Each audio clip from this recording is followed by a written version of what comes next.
نحمدہ ونصلی علی رسولہ الکریم۔ تقریباً 18 پارے ہوئے ہیں الحمدللہ۔ 18ویں پارے میں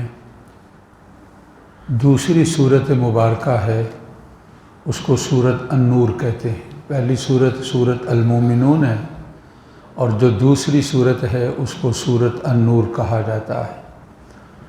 سورۃ نور کی ابتدا کے اندر اللہ تعالیٰ نے واقعہ افک بیان کیا ہے۔ افک کا معنی ہوتا ہے بہتان، جھوٹ۔ ایک جنگ تھی 6 ہجری میں جس کو غزوہ مریسی کہتے ہیں، اور ذات الرقاع اس جنگ کا بھی نام ہے۔ 6 ہجری کی بات ہے، رسول اللہ صلی اللہ علیہ وسلم جب اس جنگ میں تھے تو امی جان عائشہ آپ کے ساتھ تھی رضی اللہ تعالی عنہا۔ تو جب جنگ سے فارغ ہوئے، قافلے کی واپسی تھی، تو اعلان ہوا کہ واپسی ہے قافلے کی، تو تیاری کر لیں، کسی نے حاجت ہے وہ پوری کر لیں۔ امی جان عائشہ حاجت کے لیے گئی تو کچھ ان کو دیر ہو گئی۔ جب واپس آئیں تو جو ہودج تھا، ڈولی جس کے اندر آپ تشریف فرما ہوتی تھیں، خادموں نے، وہ بڑی وزنی ڈولی تھی، سمجھا کہ لکڑیاں بڑی موٹی کہ امی جان موجود ہیں، خادموں نے اٹھا کر اس کو اونٹنی کے اوپر رکھ دیا اور سمجھا کہ امی جان ہیں۔ لیکن جب وہ بعد میں آئیں تو قافلہ جا چکا تھا۔ آپ وہیں پر تشریف فرما ہوں گے۔ صفوان بن مستلق، یہ ایک صحابی ہیں رضی اللہ تعالیٰ عنہ، رسول اللہ صلی اللہ علیہ وسلم نے ان کو پیچھے ذمہ داری ڈالی تھی کہ کوئی ساز و سامان پیچھے رہ جائے، تم قافلے کے پیچھے آنا۔ جب وہ اس طرح دیکھتے ہوئے ایک جگہ پر آئے تو ان کو سایہ نظر آیا کسی انسان کا۔ جب قریب ہوئے تو دیکھا کہ امی جان عائشہ ہیں۔ بچپن میں دیکھا ہوا تھا، پردے کے احکام تھے، تو انا للہ و انا الیہ راجعون پڑھا تو امی جان بیدار ہوئیں اور اپنے چہرے کو ڈھانپا۔ تو حضرت صفوان نے سواری آگے کر دی اور آپ تشریف فرما ہوئیں، آگے آگے چل دیے اور قافلے کے ساتھ جا کر مل گئے۔ یہ معاملہ ختم ہوا۔ جو منافقین تھے انہوں نے سازش کی اور اس کو اٹھایا اور کہا کہ یہ طے شدہ بات تھی، اس لیے امی جان پر، رسول اللہ صلی اللہ علیہ وسلم کی عزت پر اور آپ کی حرمت پر انہوں نے الزام لگا دیا کہ اس طرح کی بات ہے، اس وجہ سے آپ پیچھے رہ گئے ہیں۔ چنانچہ اس واقعہ کے بعد رسول اللہ صلی اللہ علیہ وسلم بہت ہی پریشان ہوئے۔ جب کوئی الزام لگے اور پھر گھر کی حرمت اور عزت کے بارے میں، پھر اس بیوی کے بارے میں جن کا درجہ اور رتبہ مقام بیویوں میں ایک بڑا نمایاں ہے۔ امی جان کہتی ہیں کہ فرشتہ آیا رسول اللہ صلی اللہ علیہ وسلم کے پاس، ایک کپڑا تھا اور اس کے اندر میری تصویر تھی اور کہا کہ یہ آپ کی ہونے والی بیوی ہے، حضرت عائشہ صدیقہ رضی اللہ تعالی۔ یہ حضرات صحابہ میں، صحابیات کے اندر سب سے زیادہ علم والی مفتیہ۔ جب لوگوں کو مسئلہ پیش آتا، مشکل مسائل کا حل، تو امی جان کے پاس جاتے اور ان کے مسئلے کا وہ حل کرتی۔ اللہ نے بڑے علم کے ساتھ اور فہم و فراست کے ساتھ نوازا تھا۔ کہتی ہیں کہ آپ صلی اللہ علیہ وسلم کے ازواج مطہرات میں سے صرف یہ امی جان عائشہ ہیں جو کنواری آپ کی بیوی تھی۔ آپ صلی اللہ علیہ وسلم کا آخری وقت امی جان کے پاس، گویا کہ آپ کا جب روح پرواز کی ہے تو سر آپ کا امی جان کے گود کے اندر تھا۔ آپ جس جگہ پر آج آرام فرما ہیں وہ گھر ہے کن کا؟ حضرت عائشہ کا۔ جو ازواج مطہرات کے گھر تھے، ان گھروں میں سے جو حضرت عائشہ کا گھر ہے رضی اللہ تعالی عنہا، آپ وہاں پر آرام فرما رہے ہیں اور قیامت تک وہیں ہوں گے اور پھر وہیں سے اٹھیں گے رسول پاک صلی اللہ علیہ وسلم۔ صدیق اکبر کی بیٹی اور صاحبزادی ہیں۔ حضرت صدیق اکبر اپنے لیے بڑا اعزاز سمجھتے تھے اور کہتے تھے دنیا میں میرے لیے 3 اعزاز ہیں۔ پوچھا کہ کیا ہے جی؟ کہا کہ بنتی فی زوجک، میری بیٹی اللہ کے نبی کے گھر کے اندر ہے۔ اور کہا کہ اور آپ کا اعزاز کیا ہے؟ کہا کہ النظر الی وجہک، اے نبی صلی اللہ علیہ وسلم آپ کے چہرہ انور کو دیکھنا۔ میری اس دنیا کی زندگی کا سب سے بڑا اعزاز ہے۔ پوچھا جی اور کیا ہے؟ کہا کہ انفاق کو پھر کہتے ہیں کہ مال کا خرچ کرنا، انفاق کو مالی فی امرک، آپ حکم دیں اور ابو بکر اپنا مال لٹا دے، یہ دنیا کے اندر میرے لیے عزیز چیزوں میں سے ہیں۔ تبوک میں آپ نے اعلان کیا جو گھر میں تھا سارا اکٹھا کر کے رسول اللہ صلی اللہ علیہ وسلم کے لیے پیش کر دیا۔ ان کی یہ بیٹی تھی، 1 مہینے تک آپ پریشان رہے، حضرات صحابہ بھی پریشان رہے، حضرات انبیاء اور جو مقدس ہستیاں ہیں ان میں سے چند کے اوپر الزام لگا۔ حضرت مریم کے بارے میں اللہ نے بغیر خامد کے حضرت عیسیٰ کو پیدا کیا، تو لوگوں نے مریم پر اعتراض کر دیا اور کہا کہ یا مریم انا لک ھذا ما کان ابوک امرأ سوء وما کانت امک بغیہ یا اخت ہارون، اے ہارون کی بہن تیرا باپ اس طرح کا نہیں تھا اور تیری ماں بھی بدکارہ نہیں تھی، یہ تو کہاں سے بیٹا لے آئی؟ تو پھر ان کی پاک دامنی کو گواہی دی ہے اسی بیٹے نے، کیا کہا؟ انی عبداللہ، میں اللہ کا بندہ ہوں، آتانی الکتاب وجعلنی نبیہ، مجھے کتاب ملی ہے اور اللہ کی ذات مجھے نبی اور پیغمبر بنائیں گے۔ ایک کہتے ہیں کہ ایک بزرگ تھا، بخاری شریف کی روایت ہے، بنی اسرائیل میں ایک بزرگ تھا، ان کا نام جریر، ان کا نام حضرت جریر ان کا نام تھا۔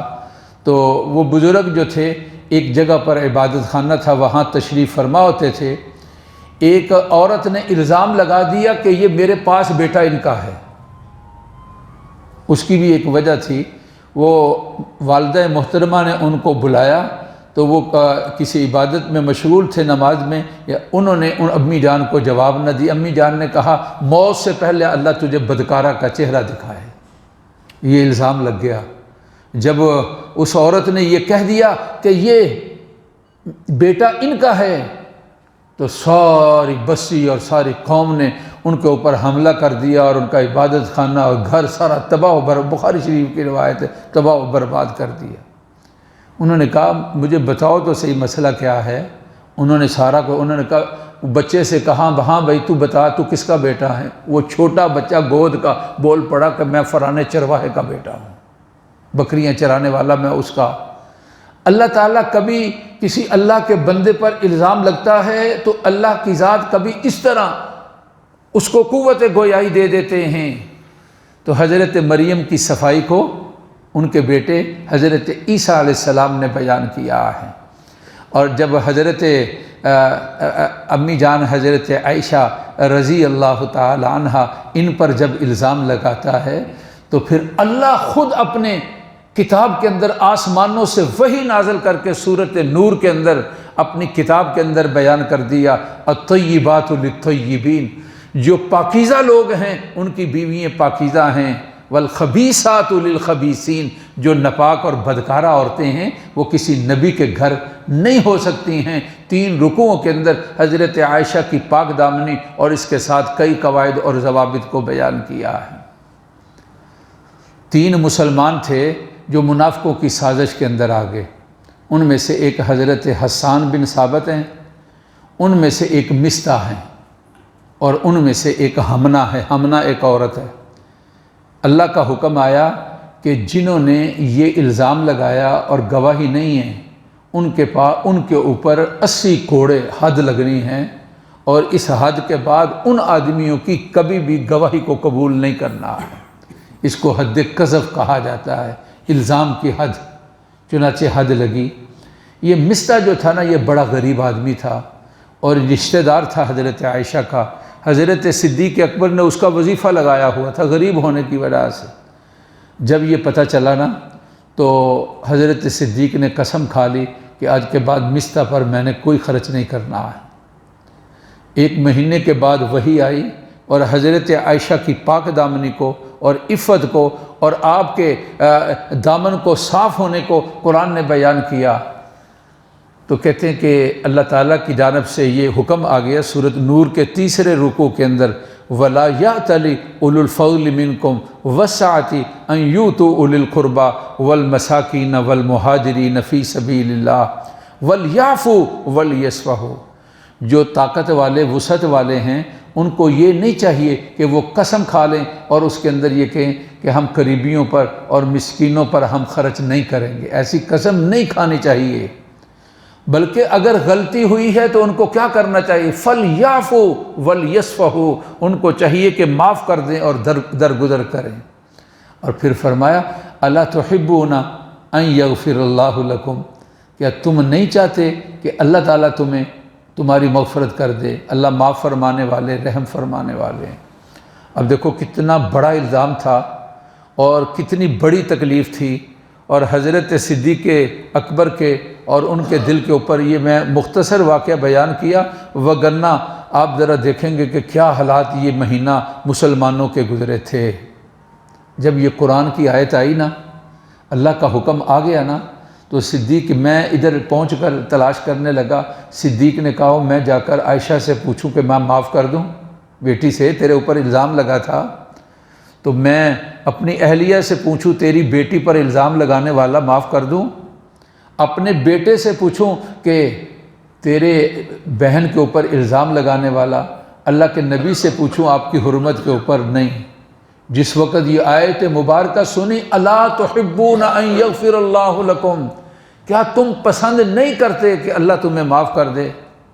صدیق اکبر نے اسی وقت فوراً کہا واللہ انی احب ان یغفر لی، اللہ کی قسم میں پسند کرتا ہوں اللہ مجھے معاف کر دے۔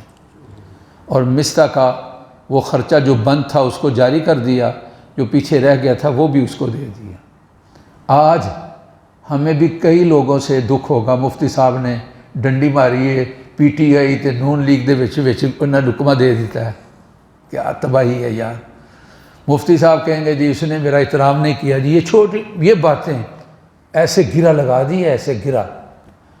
سارے روزے گزر رہے ہیں، آج 15ویں رات ہے نا، 15واں روزہ ہے، نمازیں، روزے، درس بھی سارے چل رہے ہیں، لیکن وہ دل کی گرا لگی ہوئی ہے، اس نے میرے ساتھ یہ کیا تھا اور اس نے ہمارے بارے میں یہ کیا تھا۔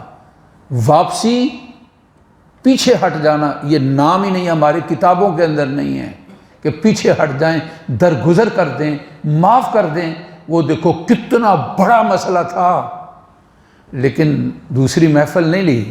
جب حکم آ گیا تو اللہ کا حکم آ گیا کہ فَلْيَعْفُوا، معاف کر دو۔ واقعی اگر انہوں نے، بھائیوں نے، دوستوں نے، عزیزوں نے، رشتہ داروں نے، محلے کے، یہ مارکیٹ کے لوگ، انہوں نے آپ کی عزت، آپ کے بارے میں کوئی لفظ بولا ہے تو اللہ کا کیا حکم ہے جی؟ مائیں بہنیں نہیں کریں گی، گرے لگی ہیں ایسے۔ ایک آدمی بھائی نے سلام کیا تو اس نے جواب نہیں، کسی نے پوچھا، جواب نے، انہوں نے کہا میں ان کی سلامتی چاہتے ہی نہیں۔ جواب کا مطلب کیا ہوتا ہے کہ آپ کے لیے بھی سلامتی ہو، کہا میں اس کی سلامتی چاہتا ہی نہیں۔ انا للہ و انا الیہ راجعون۔ تو آج کا سبق واقعہ افق، اور اس کے بارے میں بہت ساری ہدایات ہیں قرآن کی، ان میں سے ایک یہ ہے، قرآن کہتے ہیں وَلَوْلَا إِذْ سَمِعْتُمُوهُ قُلْتُمْ مَا يَكُونُ لَنَا أَن نَّتَكَلَّمَ بِهَذَا سُبْحَانَكَ هَٰذَا بُهْتَانٌ عَظِيمٌ۔ تمہارے سامنے ایک زندگی تھی، تمہیں بات سن کر یہ کہنا چاہیے تھا یہ تو الزام ہے اور یہ بہتان ہے۔ جب نیٹ میں کھولتے ہیں نا سوشل میڈیا اور فیس بک اور فلاں فلاں جو چیزیں ہیں، وہاں جب آتا ہے نا جی فلاں پارٹی نے یہ کر دیا اور اس کے بارے میں گال ہے، اس کے بارے میں برائی ہے، تو فوراً آگے چلاتے ہیں کہ ہاں ہاں ویری گڈ جی، تاڑیاں مارتے ہیں اور نیچے تاڑیاں لگی ہوئی ہیں، کیا بات ہے۔